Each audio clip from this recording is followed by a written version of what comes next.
different. They looked like helmets, hair helmets.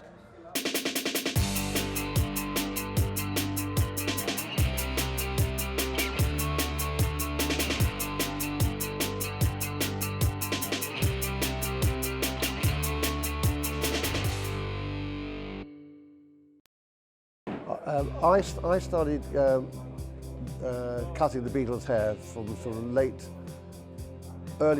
66, 67 onwards. It started off, I mean, these guys, we go back to the early days of the 60s, when they went to Hamburg, they went along as rockers.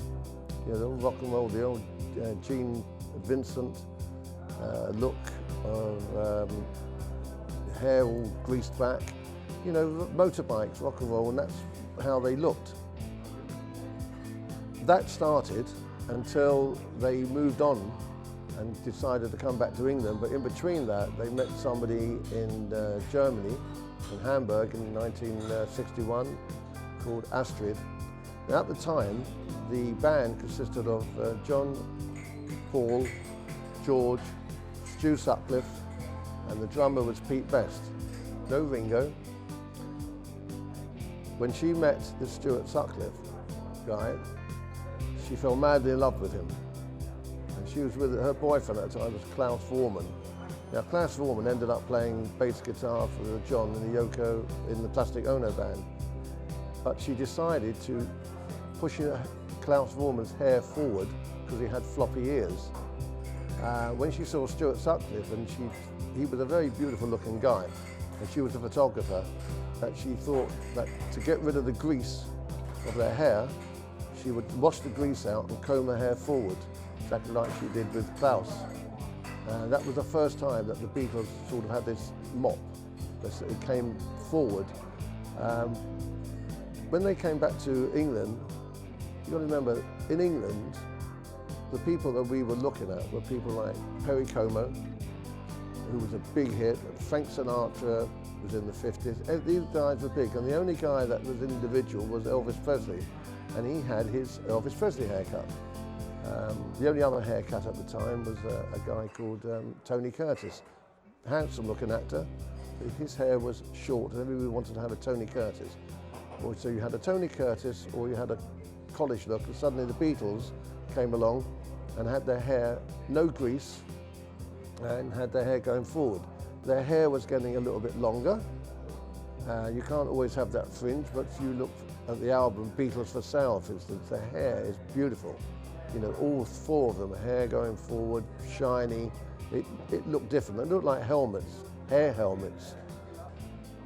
It wasn't until, I think, about 66 where they started, George met Ravi Shankar a little bit later, but the influence of the Beatles was expanding within themselves.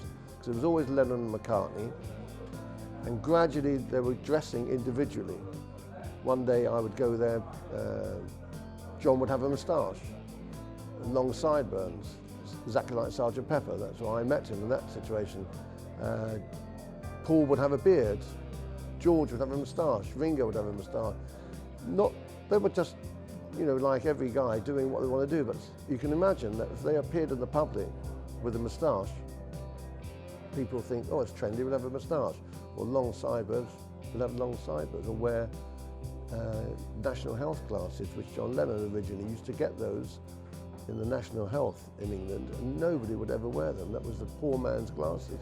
John Lennon put them on, and to this day, it's fashionable. They were never conscious of, never ever said, I want my hair to look like this, or look like that, look like that. Thinking back about cutting their hair, I didn't actually think it'd be such a big deal. I realised at the time that obviously doing their hair, people would say, oh, you're the Beatles hairdresser, you know, you must be good. You know, so yeah, okay. So I used to get ins where other people couldn't. So it was really good. So hair at the time, my hair was very similar to the way the Beatles' hair was, like everybody else. So I didn't think it was such a big deal. I mean, their music was the big deal. And it wasn't until years later that people looked at the Beatles and looked at the fashion, looked at their hair, and realised what a big impact they have.